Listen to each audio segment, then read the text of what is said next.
네, 손수 대변인과 함께 돌아왔습니다. 바로 이야기 시작할게요. 손수조 대변인님 안녕하세요. 네, 안녕하세요. 반갑습니다. 네, 뭐 저희 얼마 전에 또 뵀지만 하루하루 살이 빠져요. 볼 때마다 빠져 있으면 어쩌지? 요새 좀 등산 끊었는데. 등산. 네. 감사합니다. 네, 예. 인사 짧게 부탁드리겠습니다. 네, 여러분 반갑습니다. 하루하루 이슈가 계속 터지고 나와가지고 뭐 시간이 어떻게 지나는지 모르겠습니다. 오늘도 박민영 대변인과 함께 속보를 빠르게 전해드리도록 에너지가 하겠습니다. 넘쳐서 너무 좋아요. 아, 네, 좋습니다. 예, 요새 예. 주말에 계속 부산 가시나요? 지방? 맞아요. 예. 제가 또 요새 부산 부값이 핫하다 보니까 그러니까요. 취재도 좀 해야 되겠고. 현지 취재. 그렇죠. 예. 또 우리 어머니께서 구포시장 자주 나가시거든요. 아하. 구포시장에 나가면 얘기 다 들려. 그러니까요. 저 한동훈 좀 미친 땡지 왜 나왔냐. 막 이런 얘기 우리 구포시장의 예. 어머니들께서 네. 어머니들께서 그냥 막 또 가감 없이 하시니까 네. 또 그것도 듣고자 예. 부산에 내려갑니다. 좋습니다. 오늘 많은 이야기 들을 수 있을 것 같아요. 일단은 목회인님과도 짚어봤습니다만 굉장히 중요한 소식이잖아요. 아니 장동혁 대표께서 귀국하려고 했다가 네. 미국 국무부의 요청으로 그렇습니다. 긴급하게 이틀 기간을 연장을 했습니다. 그렇죠. 유추해 볼 수 있는 부분들이 좀 있는 것 같아요. 일단 이제 박춘태 실장님께서 이제 백브리핑 하시면서 네. 국무부에서 긴급하게 연락이 와서 이제 급하게 조금 일정을 연장하신 거다 이렇게 말씀을 하셨어요. 네. 뭐 언론에서 이제 뭐 벤스 부통령이나 뭐 폴라 화이트 목사님 등등 좀 이렇게 추측을 하는데 예. 일단 뭐 그 부분에 대해서는 아직 뭐 미팅이 메이드된 거는 없다. 정해진 바는 없죠. 네. 이렇게 얘기를 하셨고요. 사실상 그분들을 만나도 비공개겠지, 그렇지 않아요? 예. 그쪽에서 비공개를 요청해서 만나죠. 그럼 우리도 공개할 수가 없는 거고 네. 외교 관례상 그렇습니다. 근데 이제 저희가 그냥 제 개인적으로 유추를 해보자면 예. 지금 우리 사우스 코리아 대한민국이 프레지던트 리의 이 손가락 때문에 네. 지금 외교 참사 수준이잖아요. 예.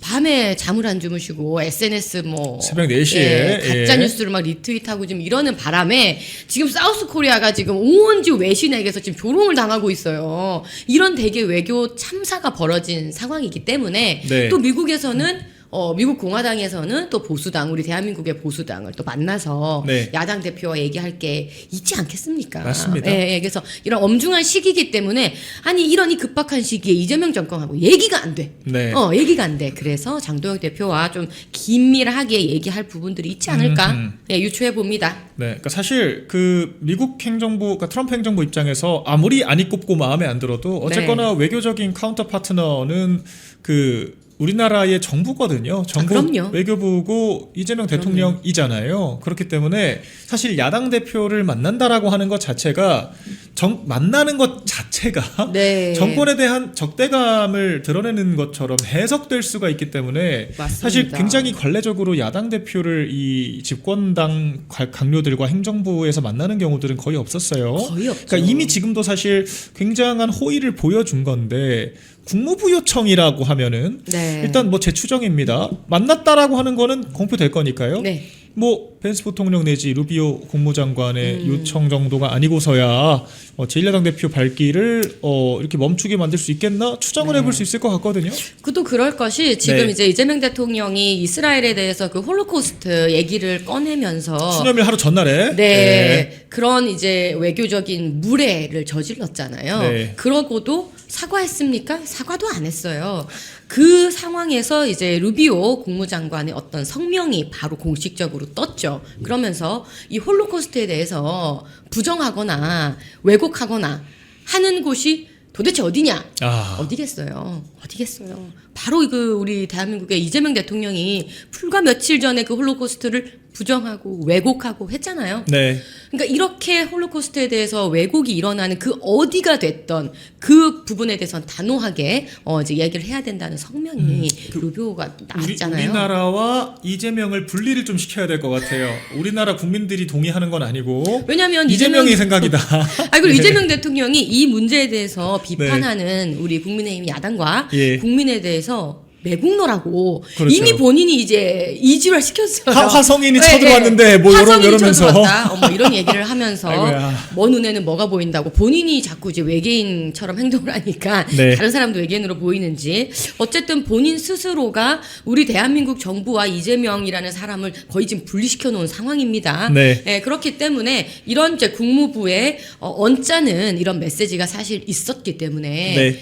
야당 대표라도 예. 야당 대표라도 가서 이 부분에 대해서 좀 소통을 하고 오해를 풀어야 될 것 같아요. 우리는 그런 생각 예. 아니다. 이재명이 이상한 거야 해야 돼요. 이 프레지던트 리 이 사람이 이상한 거다. 예. 아니 이스라엘에서 공식 성명을 내면서 너무 부끄러운 게 체크해라. Before you posting. 예, 이렇게 얘기를 했잖아요. 아하. 대통령 보고 대한민국 대통령님 네. 당신 포스팅 하기 전에 사실관계 확인하세요.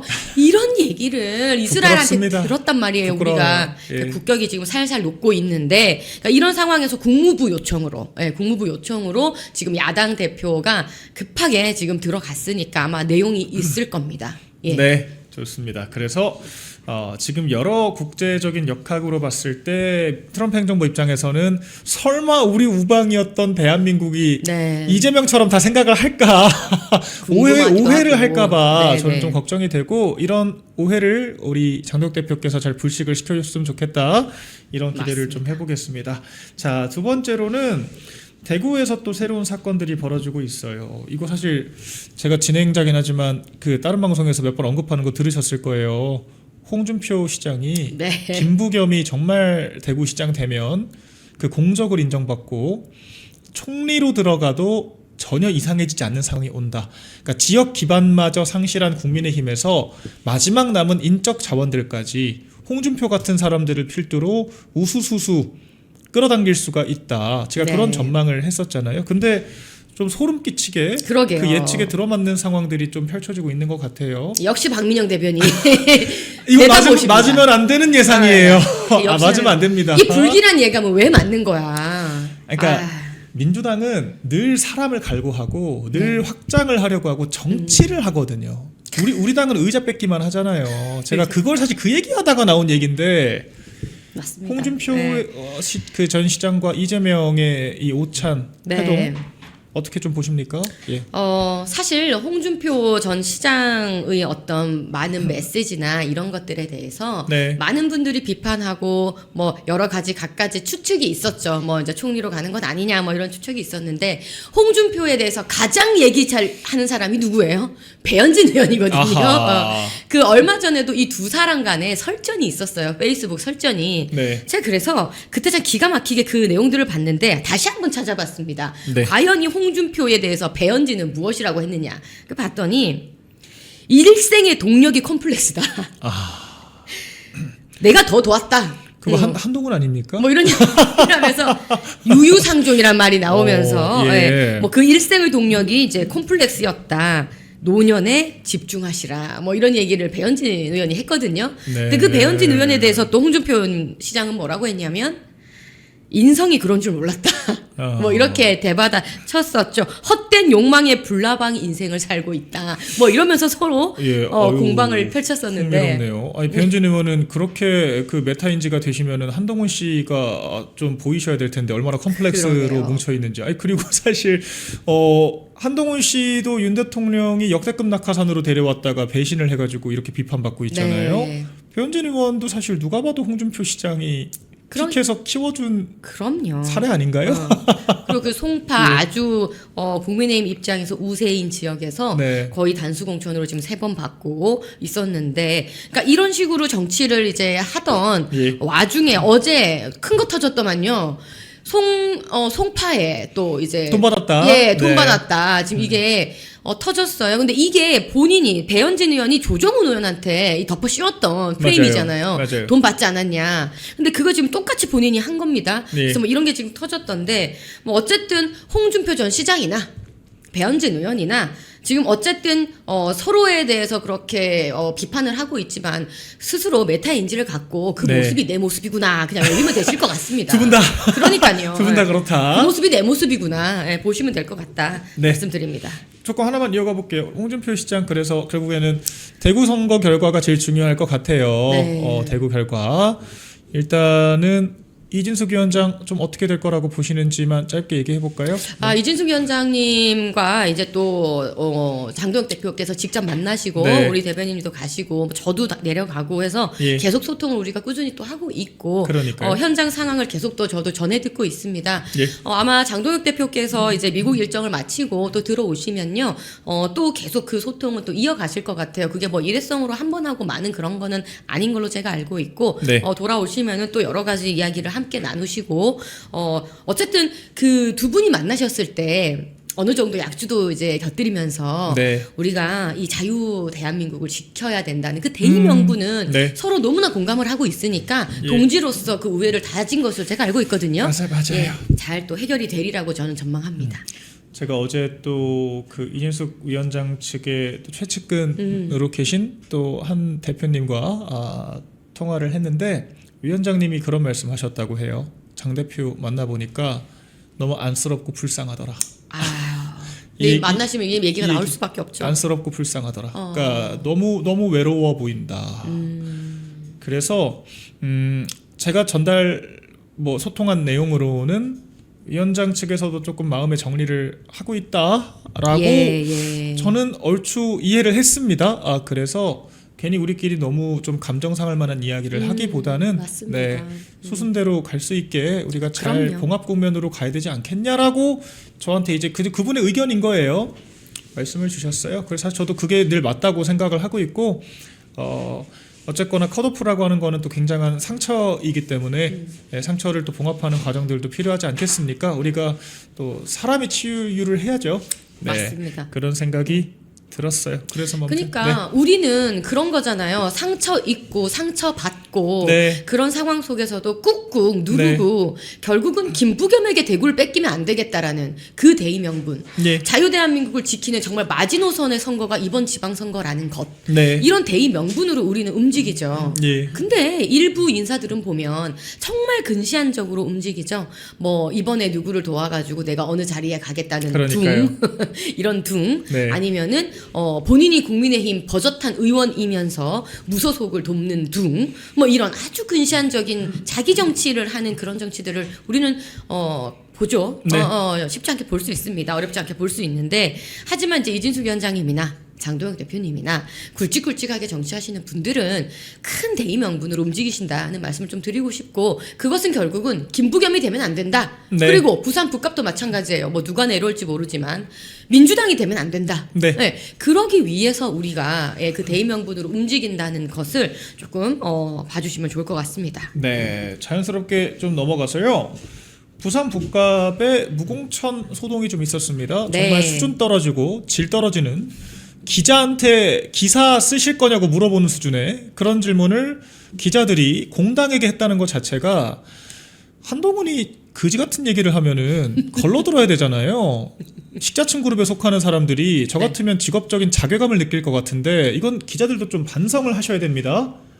언어를 다루는 직업이 어떻게 이런 말장난을 회사에 돈 버실 거냐고 물어보고 기자한테 기사 쓸 거냐고 물어보고 공무원한테 페이퍼 쓸 거냐고 물어보고 지금 당에 공천할 거냐고 물어보는 게 상식에 맞는지는 모르겠습니다만 그리고 이제 일단락이 좀 된 것 같아요. 어쨌거나 네. 공관이 당대표 그리고 우리 지도부에서 일관되게 무공천 없다 가당치도 않다 이야기를 했습니다. 네. 하지만 여지는 남아있는 것 같아요. 워낙 비상식적인 집단이 지금 들어와 있으니까. 네. 그렇죠. 당내 여론 좀 어떻게 흘러가고 있나요? 네. 그러니까 말도 안 되는 이런 이야기들이 막 나오니까 정신 차려라. 우리 네. 정당이 할 일은 정당이 하는 것이다. 예. 라고 세게 일가를 했죠. 많은 이제 조금 이제 중심을 잡아주시는 뭐 의원님들이 세게 메시지를 냈습니다. 뭐 일단 부산시장 선거로 나갔던 주진우 의원님, 일단 부산에는 부산 국민의힘 공천을 한다. 일단 쐐기를 박아서 얘기를 했고요. 네. 또 안철수 의원님 같은 경우도 아니 그 지역에서 내려가서 한참 선거운동 하고 있는 박미직 의원 후보 있는데 뭐 투명기관 취급해서 될 일이냐 응원을 해줘도 모자랄 판에 뭐 이런 이제 얘기를 또 확실하게 주시고 또 많은 부산에 계신 의원님들께서 명확하게 의견을 많이 밝히셨습니다. 뭐 김미애 의원도 그렇고 이현승 의원님도 그렇고 부산에 계신 의원들이 막 여러 가지 이제 기자들이 말도 안 되는 거 물어오니까 뭐 당연한 거를 물어오니까 당연한 대답을 할 수밖에 없는 상황인데 국민의힘은 당연히 국민의힘 후보 낸다. 우리가 끝까지 간다라는 이제 메시지를 강하게 내주시니까 조금 일단락이 된 것 같고요. 그런데 문제는 여전히 그 당내의 무논리, 무지성의 그 집단들이 또 이해되지 않는 행동들을 하는 겁니다. 네. 뭐 무소속을 돕겠다고 지금 가서 수행을 하고 있는 진종호 의원이라든지 네. 이런 분들은 정말 기가 막히고 코가 막히는 지금 행동을 하고 있어요. 정체가 뭘까요? 나는 이분이 순간 헷갈렸던 거지. 아, 네. 이분 무소속이구나. 난 이분이 여전히 국민의힘 비례대표로서 네. 국회의원을 유지하고 있다는 자체가 예. 놀랍고요. 네. 언제 탈당해서 무소속이라고 해도 전혀 이상하지 않은 네. 그런 상황인 것 같습니다. 그래서 이런 사태에 대해서도 조금 발빠르게 우리 지도부가 움직여서 이거 즉각 제명시켜야 되는 거 아닙니까? 네. 즉각 제명시켜야 된다고 저는 생각을 합니다. 저는 볼수록 비례대표만큼 당성이 중요한 자리가 없다는 생각이 들어요. 왜 그러냐면 비례대표 저렇게 난동을 부리면요. 네. 당이 제명하는 것 말고 수단이 없는데 제명해도 배지는 남거든요. 그러니까 무소속 탈당하는 거 아니면 국회의원으로 남는 거지 않습니까? 이게 너무 불합리하지 않습니까? 아니 지역구 국회의원들은 지역 기반이라도 있지. 전적으로 100% 당에 간판 달고 당선된 사람들이 비례대표인데 역설적으로 비례대표들이 자기 배지 무기 삼아가지고 당을 만만하게 보는 것 같아요. 그러니까 네. 이거는 좀 제가 좀 지난 얘기인데 예. 그냥 이제 지난 얘기니까 좀 드려도 될 것 같은데요. 네. 뭐 지난 총선 22대 총선이 얼마나 엉망이었고 예. 그 공천 자체가 얼마나 엉망이었는지 여러분들 다 기억을 하실 텐데요. 그 비례대표 공천도 제가 어플라이를 했었거든요. 예. 그래서 비례대표 면접을 봤었는데 세상에 비례대표 면접을 보는 자리에서 면접관이 하는 말이라는 게 번호가 다 정해져 있다. 라는 어처구니 없는 말을 제가 들었습니다. 저 혼자 이야. 들은 것이 아니고 네. 면접을 봤던 5명 우리 다 들어갔기 때문에 네. 그 자리에 있었던 사람들 다 들었습니다. 그것이 한동훈 지도부의 사천. 사천 네. 비례대표 공천의 그 사천. 사천의 현장이었습니다. 네. 제가 목격을 했거든요. 예. 그런 사천에서 당선이 된 사람이 이런 진종호라는 작자 같은 분들이 지금 뭐 김혜지, 달고 뭐 진종호, 있는 뭐 한지아 등등. 겁니다. 예. 예. 그래서 이 당의 이름으로 주는 비례대표가 이 얼마나 그냥 그 사람에게 그 사천으로 이루어진 것인지 네. 그 폐해가 지금 이렇게 나타난다는 것을 정말 안타깝게 정말 네. 참담하게 지켜보는 중입니다. 한동훈한테 단수 받고 비례대표 받은 사람들이 다 수발 들고 있잖아요. 그렇죠. 자, 그래서 한번 이게 매건 매직 아니면 뭐냐. 네. 결과적으로 자리를 받고 그 자리 받은 대가로 한동훈 수발 드는 거 아니냐. 돈이 오가야 매건 매직이 아닙니다. 네. 뭐가 됐건 대가가 오가면 매건 매직인 거예요. 제가 그래서 그 얘기 했더니 한동훈 팬클럽이 저를 한동훈에 대한 영업방해로 고발을 했더라고요. 제가 업무방해를 했다는 거예요. 업무방해요. 그래서 한동훈 씨가 지금 당대표도 아니고 공천을 지멋대로 다 하고 나갔는데 무슨 업무방해를 했는지는 업무방해로 따질 것 같으면 지금 모르겠습니다만. 무소속으로 출마를 해서 예. 무소속으로 출마를 해서 국민의힘 떨어뜨리려고 나오고 네. 이런 게 업무방해죠. 맞아요. 지금 한동훈 씨가 하고 있는 행위가 업무방해죠. 네. 어디서 지금 업무방해를 지금 따로 찾고 있습니까? 그렇죠. 이해가 되지 무소속으로 않습니다. 나와서 무공천 타령하는 예. 게 지금 정당 업무방해죠. 그럼요. 네, 원칙적으로 제가 봤을 때는 다음 당대표는 그러니까 총선 당대표 필히 이 공약을 해야 될 것 같아요. 비례대표 공천권 당원들한테 돌려드려야 됩니다. 아, 너무나 중요한 그러니까 말씀입니다. 20번 당선권이라고 치면요. 네. 적어도 1번부터 10번까지는 명단을 우리가 추려놓고 당원들께서 보팅을 하게 만들어 드려야 돼요.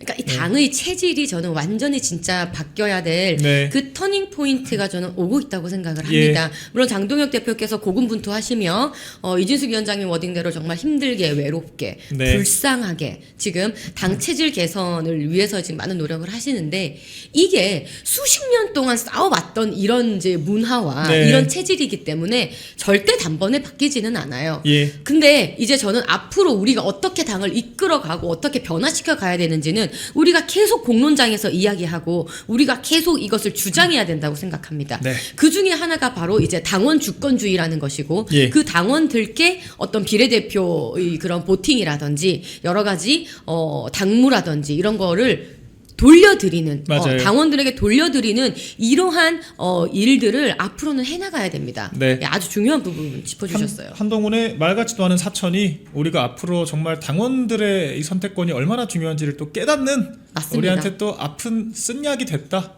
이렇게 또 평가를 하면 네. 좋겠습니다.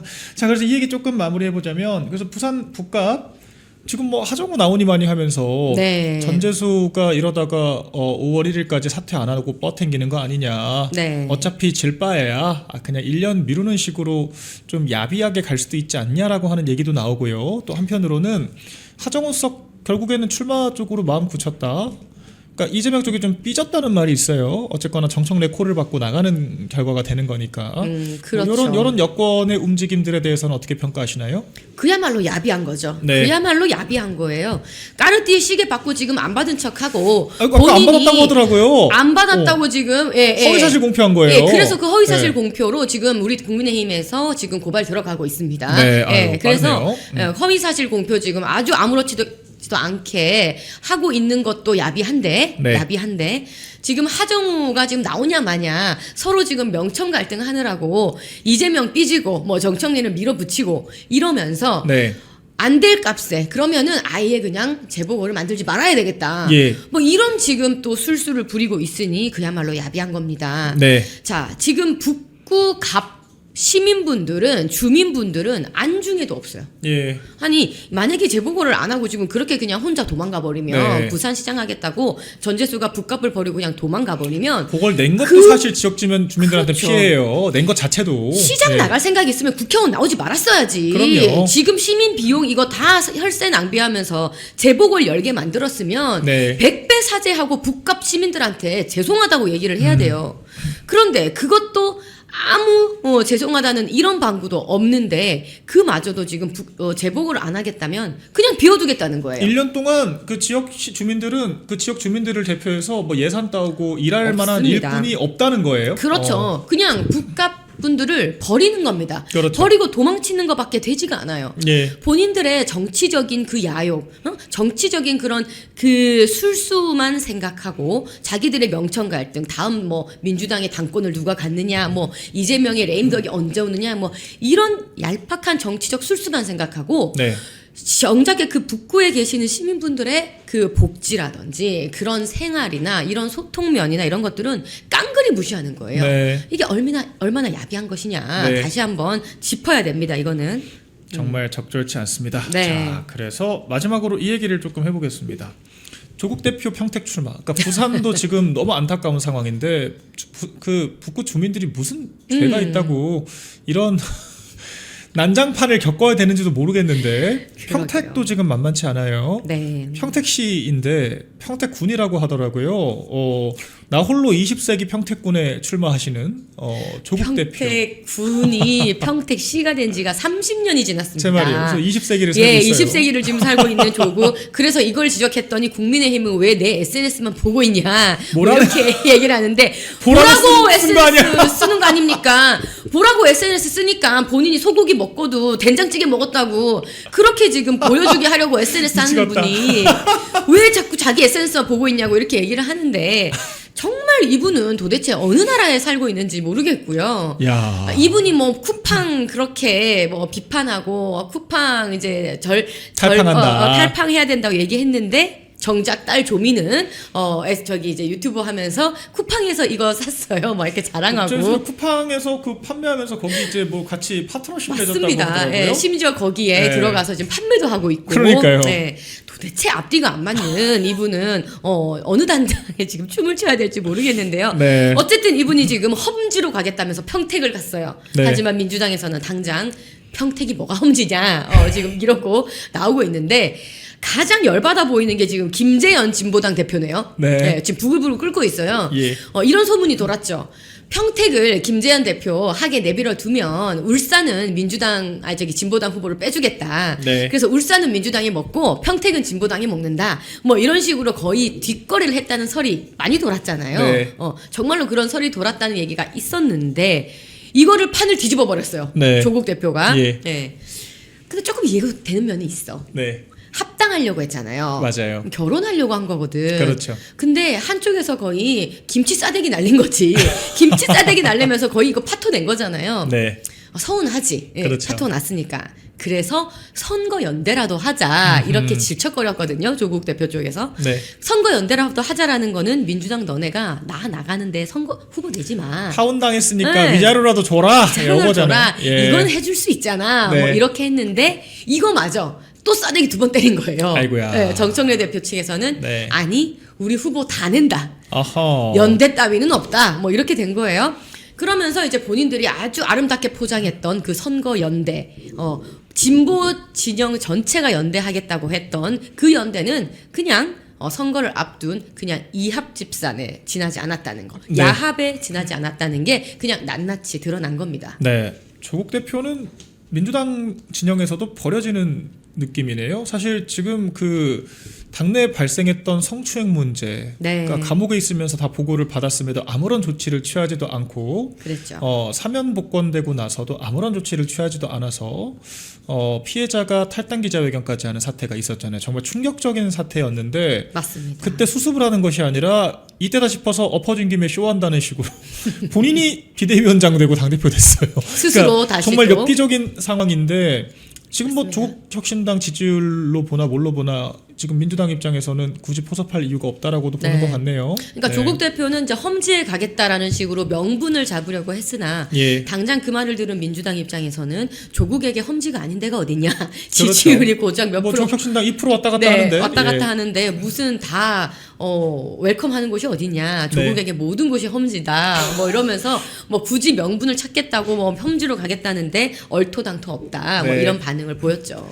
그렇습니다. 네. 그래서 평택도 우리 국민의힘에서 여러 후보군들이 또 출마를 해서 실력 네. 발휘를 했으면 좋겠다. 우리 충분히 할 만한 지역이니까요. 평택에는 또 삼선의 유이동 네. 의원님께서 또 많이 이제 밭을 갈고 이제 있으시기 때문에 우리가 충분히 한번 해볼 만하다는 생각할 수 있고요. 특히 이 평택이 민주당의 유책 사유로 지금 또 재보궐이 일어나는 그렇죠. 곳이잖아요. 그렇죠. 거기에 특히 누가 또 지금 얼쩡거려요? 김용 네. 대법원에서 지금 형을 확정받기를 지금 눈앞에 두고 있는 2심까지 유죄나고 확정받은. 나서 보석되고 나왔죠. 네. 네. 그 사람이 이재명의 픽이라고 하면서 네. 이재명의 남자라는 이름으로 포장을 해가지고 지금 여기 평택에 지금 또 나오려고 한단 말이에요. 네. 이 얼마나 지금 어이가 없는 상황입니까? 지금 대한민국에서는 죄를 지으면 선거 출마해가지고 무마시키는 게 무슨 뉴노멀이 됐어요. 그러니까요. 이재명 대통령부터가 지금 그런 식으로 하고 있고 모든 죄를 지우려고 공소 취소하려고 이런 조작 기소 특조도 지금 국조도 하고 있잖아요. 이렇게 되다 보니까 무슨 모든 후보들이 일단 죄만 있으면 이기면 다 그만이야. 이기면 그만이야. 예. 권력을 가지면은 그것이 유죄가 무죄가 되는 양 이렇게 지금 다 생각을 하고 있다는 게 얼마나 오만입니까? 참담합니다. 네, 참담한 상황이고요. 이거는 누가 심판할 수 있습니까?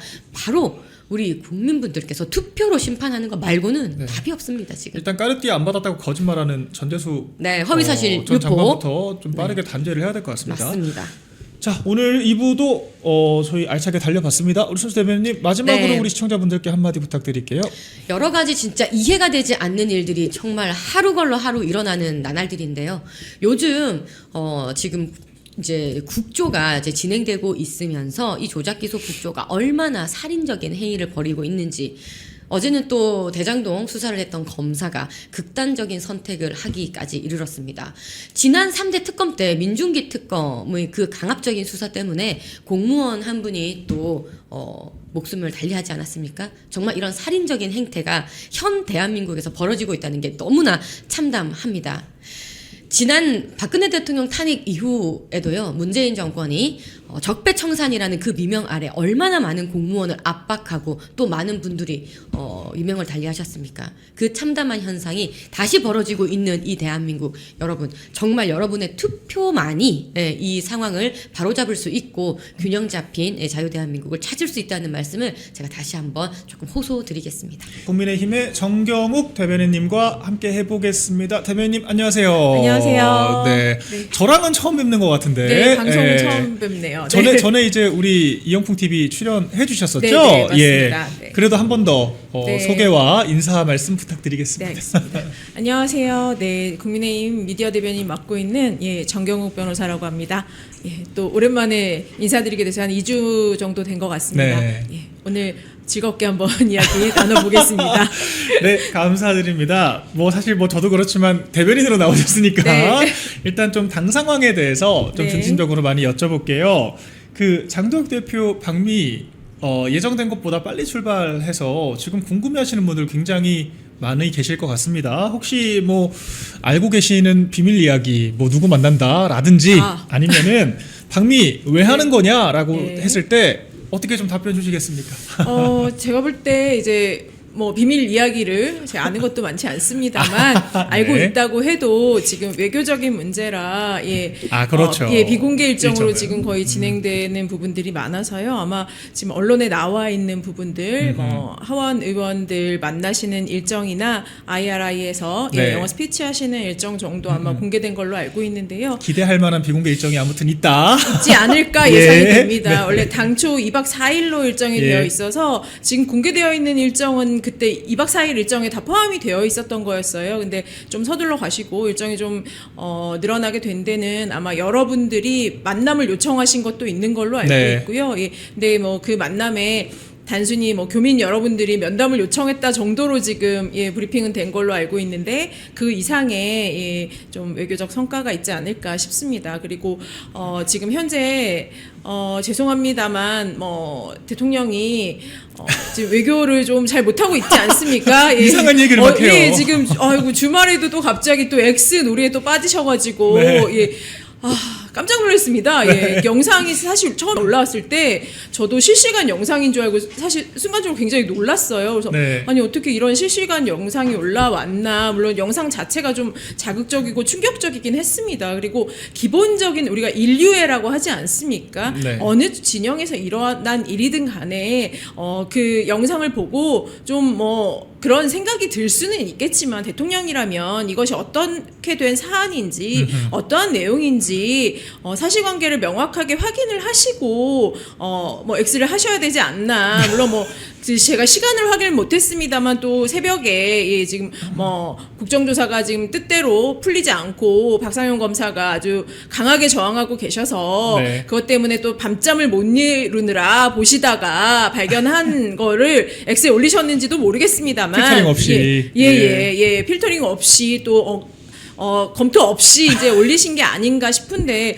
일단 1차적으로요. 제가 볼 때 첫 번째 문제점은 사실관계 파악이 너무 안 됐다는 점이죠. 가짜뉴스란 말이 있더라고요. 가짜뉴스인 거라기보다는 네. 일단 대통령이 X에 올린 것과는 사실관계가 많이 다르다는 거죠. 현재 상황이다, 라이브다 라면서 올렸는데 2024년 9월경인가요? 그때의 내용이라고 하고요. 그리고 아동을 학대하고 산채로 뭐 이렇게 집어 던지는 영상이다라는 자극적인 워딩이 나왔는데 아이고, 네. 사실은 뭐 그것도 그리 올바르진 않지만 이제 사망한 군인을 처리하는 영상이었다고 해요. 이런 부분들이 확인이 안 되고 지금 네. 가짜뉴스 유포에 대해서 지금 처벌을 강화하겠다고 법안까지 만드시지 않았습니까? 그렇죠. 본인이 지금 적용될 수 있는 사안이에요. 그리고 그거에 대해서 면책하기 위해서 이게 사실이라면 문제이지 않습니까? 라고 했다는데 사실이라면 사실을 확인 안 했다는 거지 않습니까? 맞습니다. 사실을 확인하셔야죠. 꼭 기자들만 사실을 확인해야 되는 게 아닙니다. 이제 SNS에 올리는 어떤 그런 글들이 특히 대통령의 경우에는 파급력이 언론보다 더 클 수 있거든요. 그렇다면 사실관계는 명확하게 확인하고 올리셔야 된다고 보고요. 또 이후에 직후에 이스라엘 외교부에서 사실이 아니다라는 그리고 또 굉장히 이제 비판하는 글이 다시 올라왔어요. 그러면 우선 본인이 잘못한 부분을 인정을 하고 하지만 그럼에도 불구하고 어찌되었든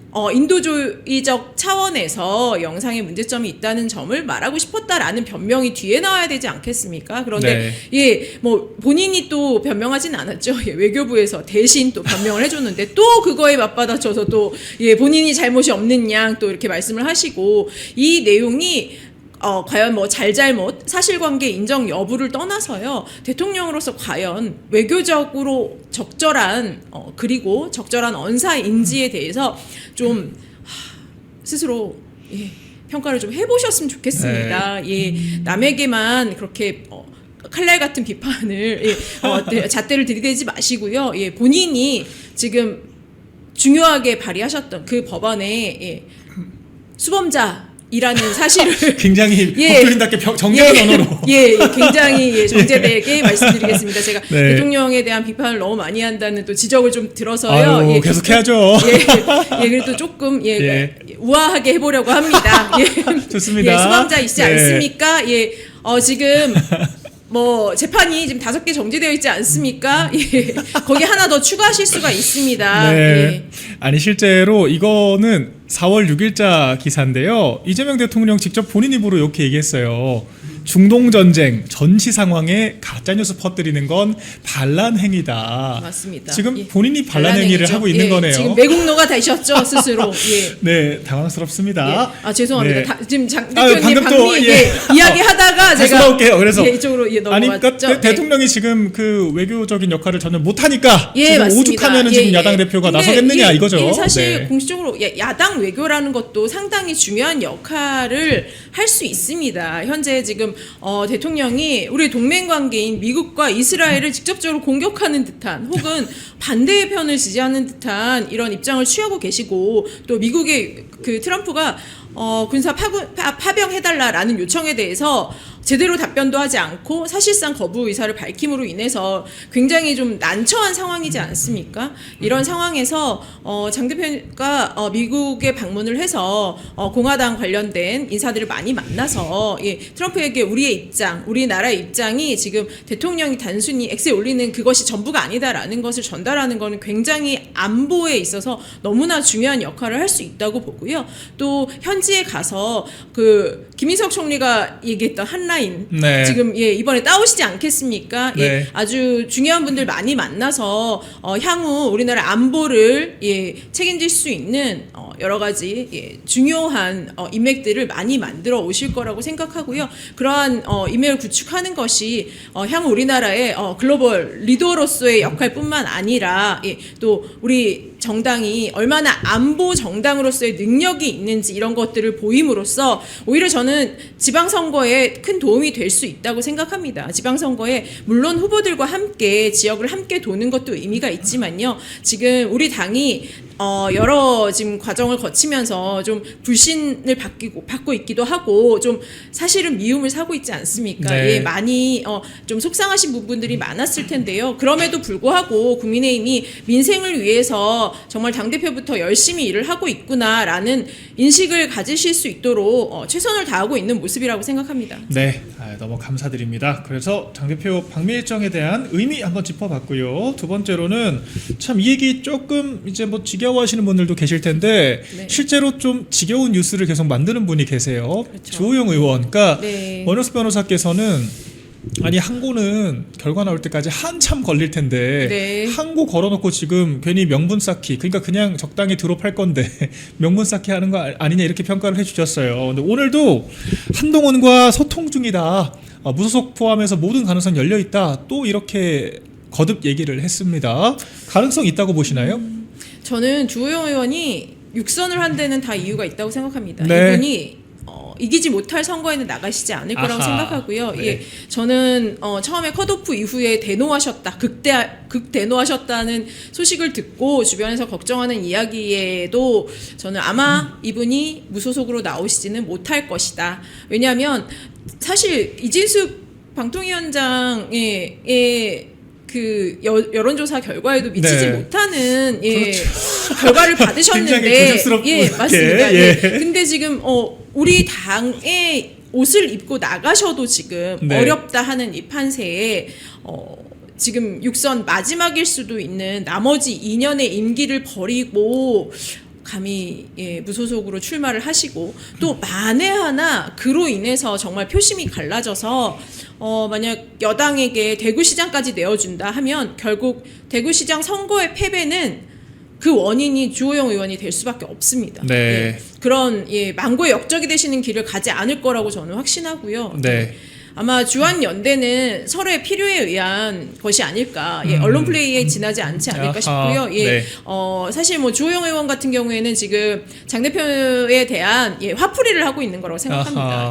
공관위에 대한 나를 어떻게 이렇게 홀대할 수 있어. 제가 지난번에 나왔을 때도 이런 말씀 드린 적 있었는데요. 사실 주호영 의원 입장에서는 육선 의원인데 어떤 뭐 사적이든 공적이든 아무런 해명이나 설명 내지는 설득 없이 너무 예의 없이 컷오프 했다라는 것에는 저도 동의를 합니다. 그래도 어느 정도 후보들 또는 그 후보를 지지하고 있는 선거 캠프에 있는 분들이 납득할 수 있을 만한 공식적인 이야기를 해주는 것이 좀 필요하지 않았을까 싶어요. 그것이 그 당사자에겐 굉장히 모욕적으로 느껴졌을 수 있다고 생각하고요. 그것이 이런 분노를 자아내는 상황이 됐다라는 것도 뭐 부인할 수는 없을 것 같습니다. 하지만 그렇다고 해서 이게 지금 거의 한동훈과 연대하겠다는 건 지금 해당 행위를 같이 하시겠다는 건데요. 이건 바람직하지 않죠. 그런데 또 한동훈 대표 지금 주말 동안에 거의 지금 부산 북구 갑을 거의 선점해서 출마를 시사하지 않았습니까? 그렇다면 뭐 연대가 지금 가능한 구도도 아니고요. 한동훈 대표는 이미 지금 수성구에서 조영 의원이 직을 내려놓지 않을 거라는 전제하에 간만 보다가 지금 부산으로 뛰어가신 것 같습니다. 지금 뭐 오늘 아침 뉴스였나요? 주말이었나요? 뭐 그 제가 좋아하는 잔나비 노래 또 가사를 인용해서 제가 약간 화가 났습니다. 뭐라고 인용을 했던가요? 본인은 나는 읽기 쉬운 마음이야 라고 하셨더라고요. 그래서 본인이 지금 나는 부산을 너무 사랑해서 부산에 갈 수밖에 없어 라는 식으로 말씀을 하신 것 같더라고요. 그게 노래 가사를 인용한 거예요? 노래 가사입니다. 아주 유명한 잔나비 노래를 인용하셔서 이 노래를 들을 때마다 분노하게끔 지금 하신 거에 대해서 다시 한번 전 또 굉장히 화가 나는 아침을 맞이할 수밖에 없었습니다. 제가 근데 두 분이 한동훈의 어떤 그런 자신의 이익을 위해서, 왜냐하면 주한 연대 이런 것을 띄워야 본인이 지금 언론에 계속 등장할 수 있지 않겠습니까? 그렇죠. 지금 부산 북구갑에서 지금 여론조사 결과 나왔잖아요. 3등, 3등했습니다. 꼴찌죠. 꼴찌했습니다. 이런 상황이니 본인이 뭐 나름의 컨벤션 효과를 누리기라도 하려면 나는 여기저기 어디든 갈 수 있는 전국구 플레이어야 하는 걸 하기 위해서, 그리고 국민의힘의 이런 육선이나 하신 의원도 나와의 연대, 나를 필요로 해, 이런 효과를 누리기 위해서 계속 언론 플레이 하시는 게 아닌가 생각이 듭니다. 근데 그게 또 다른 말로 하면은 역으로 오갈 데가 없다는 뜻이기도 하잖아요. 그렇죠. 뭐 정착한 곳이 있으면은 뭐 여기저기서 그렇게 불러가지고 언론 플레이 용도로 이용하겠습니까? 네, 맞습니다. 아니 그렇게 전국구시면 지금 수도권에도 상당히 지금 자리가 나오지 않았습니까? 지금 하남, 안산도 있고요. 안산, 평택 다 나왔습니다. 예. 지금 하남 같은 경우에는 지금 추미애 의원이 당선될 당시 아마 표 차이가 1% 정도밖에 안 났다고 알고 있어요. 그러면 사실 보수표와 뭐 민주표가 상당히 비등비등해서 어찌 보면 해볼만 하다라고 생각할 수 있는데 자신 없어서 못 나오시는 거 아닌가 보수표를 싶습니다. 못 받잖아요. 보수표를 못 받기 맞습니다. 때문에 아니면 개항을 가든가 뭐 아무튼 거기까지는 절대 안 가시겠죠. 용기 없는 한동훈 씨가 여기저기 기웃거리면서 언론 플레이 소재로 사용되고 있다. 뭐 이 정도로 정리할 수 있을 것 같고요. 자, 종합적으로 좀 대구 컷오프 사태 한 번만 짚어보고 갈게요. 왜냐면 이진숙 위원장이 최근에 조금은 상대적으로 차분해지시긴 했습니다. 논조가 제가 뭐 좀 포괄적으로 우리 지도부도 많이 노력을 하고 있다 말씀을 드리기도 했고요. 그래서 현재 상황 어떻게 보고 계시는지와 잘 해결될 거라고 보시는지 좀 말씀 부탁드릴게요. 저는 이진숙 위원장님 제가 탄핵 심판 때부터 이제 쭉 지켜보면서 굉장히 애당심이 크신 분이라는 생각을 하고 있어요. 그 누구보다 국민의힘의 승리를 원하시는 분이기 때문에 보수표를 민심을 갈라놓을 수 있는, 표심을 갈라놓아서 민주당에 득이 되는 일은 절대 하시지 않을 거라고 생각이 듭니다. 다만 아까도 말씀드렸다시피 이제 여론조사 1위를 하고 있는데 갑작스러운 컷오프로 굉장히 당황스럽고 화가 많이 나셨을 거라고 생각해요. 그리고 본인이 이런 또 발언하셨더라고요. 내가 뭐 국회에 가고 싶거나 했던 게 아니다. 나는 정말 뜻이 대구시장에 있었기 때문에, 대구에 와서 일을 하고 싶었기 때문에 이곳에 온 것이다라고 말씀하셨어요. 사실 이번 재보궐이 상당한 규모로 진행될 거라는 건 예상되고 있었기 때문에 그 뜻도 틀린 말씀은 아닌 것 같습니다. 그럼에도 불구하고 지금 뭐 장 대표의 어떤 발언들이 있었고 또 여러 아마 당직자 분들이 그런 마음들을 좀 달래드리고 설득을 한 것으로 제가 알고 있어요. 저희 뭐 대변인단에서도 많이 그런 의견들을 전달했고 그런 것들이 아마 좀 전달이 되어서 위원장님께서 좀 마음이 그래도 조금 누그러지신 게 아닌가. 하지만 또 본인이 출마의 어떤 변을 가지고 계셨는데 그런 걸 내비쳤던 거를 한 번에 그냥 확 접기가 쉽지는 않으실 것 같아요. 하지만 그럼에도 불구하고 대구시장 경선이 어쨌든 진행이 되고 있고요. 곧 이번 주에 결말이 나지 않겠습니까? 이제 금요일 날 후보 발표되는 걸로 알고 있는데요. 거기에 이제 뭐 큰 해가 되는 일은 하시지 않을 거라고 생각하고 아마 이 컷오프 사태가 후보가 결정이 되면서 마무리되지 않을까 싶고요. 네. 또 재보궐이 지금 자리들이 정리되고 있지 않습니까? 그렇죠. 그러면 아마 그 부분들이 해결될 수 있을 거라고 생각합니다. 네.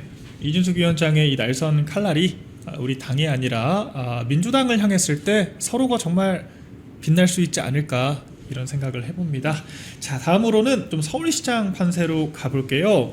지금 윤희숙 전 의원 그리고 박수민 의원, 오세훈 현 시장 이렇게 3자 구도가 이루어지고 있는데 현재 전체적인 판세는 좀 어떻게 보고 계십니까? 아무리 그래도 또 현직 시장의 현직 프리미엄 기세를 뭐 꺾기는 좀 쉽지는 않지 않을까 싶긴 한데요. 그럼에도 불구하고 저는 이 세 분이 경선을 진행하신 거에 대한 의미는 충분히 있다고 봅니다. 네. 특히 이제 윤희숙 의원님께서 정원호 저격수가 되어서 또 많은 의혹 제기와 맞습니다.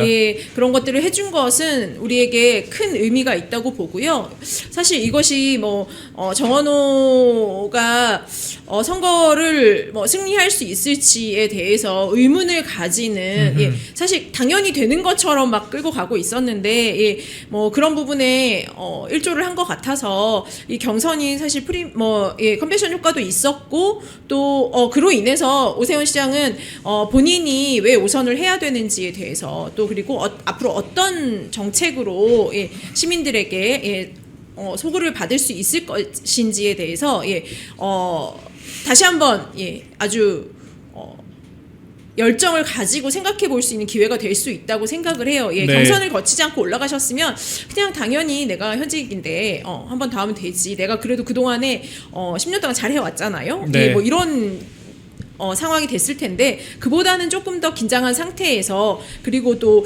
경선을 거치시느라 또 당내에 분란을 일으키던 부분들이 좀 발언들이 줄었어요. 당원들의 좀 질타가 있었던 것으로 알고 있고요. 그런 것들이 영향을 미쳐서 지금 선택을 받으셔야 되니까 그 부분들이 조금 조용해진 것이 저는 오히려 당을 위해서 오히려 잘 된 것이 아닌가.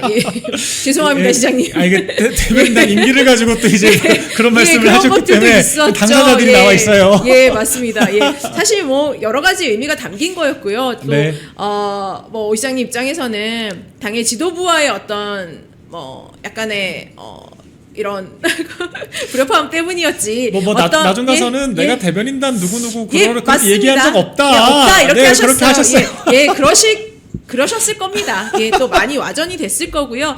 말을 또 듣는 사람의 입장에 따라서 뭐 그렇지 않았겠습니까? 그래도 저는 뭐 일단 우리 박민영 대변인 지켜서 너무 기분이 좋고 시장님께서도 뭐 사실상 박민영 대변인이 얼마나 우리 당에서 훌륭한 인재로 일을 열심히 해주고 있는지 잘 아실 거라고 생각해서요. 우리 또 대변인께서도 많이 지지해 주시고 도와주시고 제가 감사하게 생각하고 있습니다. 저는 뭐 도와드린 게 없이 좀 너무 안타까웠는데 주변에서 정말 우리 박 대변인님을 도와주시는 분들이 너무 많으셨고 아마 오 시장님께서도 그런 마음을 전달 받으셔서 뭐 누구를 겨냥한 것은 아니었다라고 화를 풀어주신 게 아닌가 싶습니다. 또 얼마나 지금 정원호 구청장 상대로 저희가 대우투정 열심히 하고 있습니까? 그럼요. 그죠? 당연히 또 후보로 이제 경선 후보 후보자로 결정이 되시면 저희는 또 시장님을 위해서 열심히 또 같이 그럼요. 함께 선거 네. 운동 해야 됩니다. 그러니까 뭐 이렇게 좀 목소리를 낮춰주신 거 너무 감사드리고 네. 우리 함께 당을 위해서 함께 나아갔으면 좋겠습니다. 그러니까 후보가 결정되면 후보 중심으로 뭉친다라고 하는 대원칙만 지켜져도 저는 정당의 기강이 바로 잡힌다고 생각을 합니다. 지금까지 그렇지 않은 적들이 좀 있었잖아요. 이를테면 한동훈 씨, 김문수 후보가 됐는데 무슨 경선이 뭐 공정하지 않다느니 네. 무슨 뭐 친윤 떨거지들이 어쩌구니 뭐 그런 얘기 그렇죠. 했던 자가 있죠. 네, 그 그런 사람 후보 이름이 적히지 않은 옷을 입고 다니다가 그러니까요. 뭐 거기 있는 좀, 사람들은 막 비판을 한동훈을 받으니, 후보도 아닌 한동훈을 연호를 하지 그렇죠. 않나. 뭐 이제 그런 상황들도 좀 있었는데 우리가 이제는 그러지 않아요. 그렇죠. 그 원칙만 잘 지키면 된다 말씀드렸고, 자 그래서 우리 또 이제 일해야죠. 정원호 부총장 얘기 좀 해볼게요. 아니 지금 의혹이 셀 수도 없죠. 기억도 다 안 나요. 맞습니다. 뭐 통일교 의혹 무슨 뭐 그 있죠. 뭐 고액 후원금 받은 사람들한테 500억대 또 수의 계약해줬다. 어디 뭐 애기 씨당 언론 뭐 70% 몰아주기 광고 해주고 뭐 여수에 48억에 또 무슨 국당 지었죠. 행복센터 만들고 자기 고향에 뭐 등등등. 또 지금 네. 퇴임 전에 보은성으로 뭐 후원업체하고 또 뭐 21억 규모의 위탁계약 체결한 것도 또 나왔죠.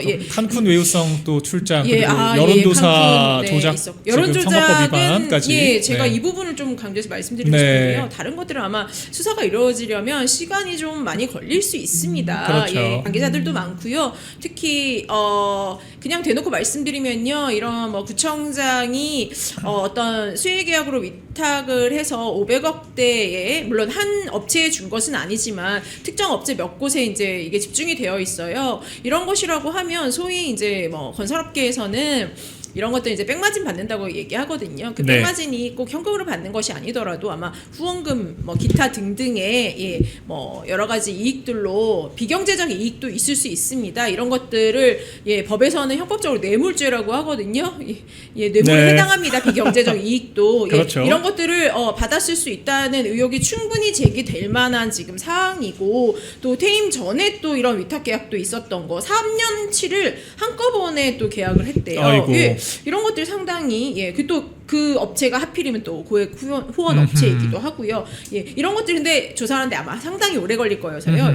우리 선거 전에 마치기는 쉽지 않을 수 있습니다. 거기다 지금 경찰이 전재수 사건에서 보다시피 굉장히 선택적으로 지금 수사 속도를 조절하고 있지 않습니까? 그런데 그걸 떠나서 딱 한 가지 지금 여론조사 왜곡 부분, 이 부분은 너무나 명확한데도 불구하고 선관위에서 전혀 아무런 조치가 없다는 것이 굉장히 우리나라 정말 진짜 선거 절차와 여러 가지 문제가 있는 것 아닌가, 정말 독재가 시작이 되어버린 거 아닌가라는 생각이 들 정도로 좀 문제가 있습니다.